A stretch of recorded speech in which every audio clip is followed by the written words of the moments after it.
नमस्कार शेतकरी बांधवांनो, आपल्या यूट्यूब चॅनलमध्ये तुमचे सर्वांचे सहर्ष स्वागत आहे। आजच्या व्हिडिओमध्ये तुमच्यासाठी अत्यंत आनंदाची बातमी घेऊन आलेला आहे। नमो शेतकरी महासन्मान निधी योजनेच्या 8व्या हप्त्याबाबत राज्य सरकारने आतापर्यंत सर्वात मोठा निर्णय घेतला आहे। तब्बल 1774 कोटींची निधी अधिकृतपणे मंजूर केलेली आहे। बघा शेतकरी बांधवांनो, सरकारने आतापर्यंत नमो शेतकरी महासन्मान निधी योजनेचा सर्वात मोठा निर्णय घेतलेला आहे बघा, आणि तब्बल 1774 कोटी रुपयांचा निधी मंजूर केलेला आहे। मित्रांनो बघा, ह्याचाच अर्थ असा होतो की आता प्रतीक्षा संपलेली आहे, पण अजून तुमच्या खात्यात 2000 रुपये जमा होण्याची प्रक्रिया सुरू झालेली आहे।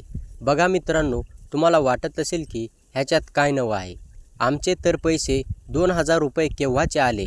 परंतु शेतकरी बांधवांनो, ज्या शेतकरी बांधवांचे आत्तापर्यंत पैसे आलेले नाही, म्हणजे नमो शेतकरी योजनेचे आत्तापर्यंत पैसे आलेले नाही, त्यांच्यासाठी हा व्हिडिओ सर्वात महत्त्वाचा आहे मित्रांनो। कारण त्यांना खूप टेन्शन आलेले आहे की आमचे 2000 रुपये का आले नाहीत।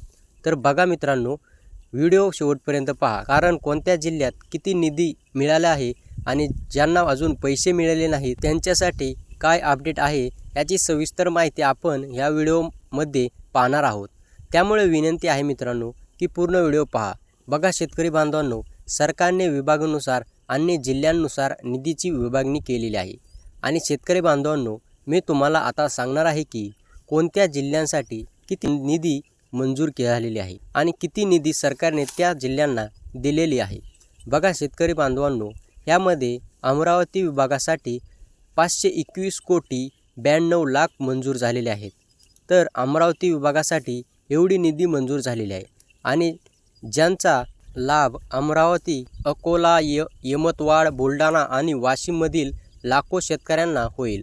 बघा शेतकरी बांधवांनो, ह्या विभागातील ह्या जिल्ह्यामधील शेतकऱ्यांना ह्या निधीचा लाभ होईल। आणि नागपूर विभागासाठी 455 कोटी 54 लाख। बघा शेतकरी बांधवांनो, नागपूर विभागासाठी 455 कोटी 54 लाख रुपये दिलेले आहेत, ज्यामधून नागपूर, वर्धा, भंडारा, गोंदिया, चंद्रपूर आणि गडचिरोली जिल्ह्यांचा समावेश आहे। बघा शेतकरी बांधवांनो, नागपूर विभागामध्ये या सर्व जिल्ह्यांचा समावेश आहे, आणि ह्यामधील शेतकऱ्यांना ह्याचा लाभ मिळणार आहे। तसेच नाशिक विभागासाठी 404 कोटी 89 लाखाहून जास्त रुपये मिळाले आहेत। तर अहमदनगर, जळगाव, धुळे आणि नंदुरबारमधील शेतकऱ्यांना खात्यात पैसे जमा होण्याची सुरुवात देखील झालेली आहे। बघा शेतकरी बांधवांनो, नाशिक विभागासाठी एवढी निधी मंजूर झालेली आहे, आणि ह्यामधील जे एवढे जिल्हे आहेत त्यामधील शेतकऱ्यांना एवढा लाभ मिळण्यास सुरुवात देखील झालेली आहे मित्रांनो। आणि शेतकरी बांधवांनो, पुढचे जिल्हे आपण पाहूयात। तसेच छत्रपती संभाजीनगर विभागासाठी 228 कोटी 70 लाख रुपये मंजूर झालेले असून जालना, परभणी, हिंगोली, नांदेड, बीड, लातूर आणि धाराशिव जिल्ह्यांचा समावेश आहे यामध्ये। बघा शेतकरी बांधवांनो, छत्रपती संभाजीनगरसाठी 228 कोटी 70 लाख रुपये मंजूर झालेले आहेत, आणि मी तुम्हाला जे जिल्हे सांगत आहे त्यांचा समावेश यामध्ये आहे। अर्थातच त्या शेतकऱ्यांना हे पैसे मिळणार आहेत। आणि तसेच पुणे विभागासाठी 163 कोटी 78 लाख रुपये देण्यात आलेले आहेत, ज्यांचा फायदा पुणे, सातारा, सांगली, सोलापूर आणि कोल्हापूरमधील पात्र शेतकऱ्यांना मिळणार आहे। बघा, पुणे विभागासाठी 163 कोटी 78 लाख रुपये देण्यात आलेले आहेत, आणि ह्या जिल्ह्यामध्ये शेतकऱ्यांना ह्याचा लाभ मिळणार आहे। तसेच कोकण विभागातील जिल्ह्यांसाठी निधी तरतूद करण्यात आलेली आहे।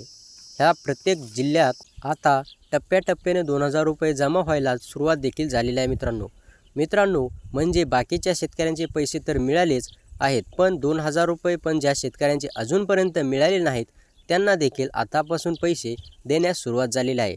जर तुम्हाला ही माहिती महत्त्वाची वाटत असेल मित्रांनो, मी तुम्हाला विनंती करतो, जर तुम्हाला ही माहिती महत्त्वपूर्ण वाटत असेल तर, आणि अशी जिल्ह्यांची माहिती आणि नवीन योजनेची माहिती तुम्हाला हवी असेल तर कृपया मित्रांनो आपल्या चॅनलला सबस्क्राईब करून घंटीचे बटन ऑलवर सेट करा।